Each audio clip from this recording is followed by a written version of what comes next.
ایک عورت اس مرد کے لیے مچھلی کی طرح تڑپتی ہے جس مرد کا لہجہ اور صورت اس کے لیے بدل رہا ہو، اور ایک عورت اس مرد کا دکھ تک برداشت نہیں کر سکتی جس مرد سے وہ بے پناہ محبت کرتی ہو اور اسے بدلتا ہوا دیکھے۔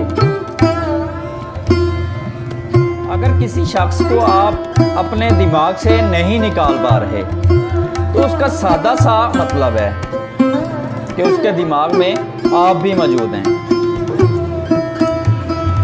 یار لوگوں کی باتوں میں نہ جایا کرو۔ لوگ تو ایک امرود بھی میٹھے ہونے کی شرط پر خریدتے ہیں اور بعد میں اسی امرود کو نمک لگا کر کھاتے ہیں۔ زندگی میں جب کبھی بھی ہمارا خود سے سامنا ہوتا ہے تب سمجھ آتا ہے کہ دوسروں کے چکر میں ہم نے خود کا کتنا دل دکھایا ہے۔ مانگتے وقت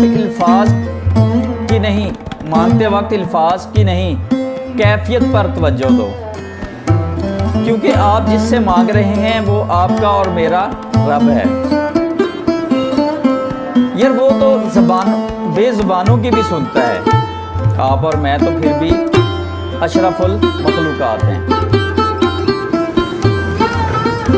انسان کتنا بھی بڑا کیوں نہ ہو جائے وہ اپنے پسند کے لوگوں کے لیے جذبات بچوں جیسے ہی رکھتا ہے۔ جب دل تکلیف میں ہو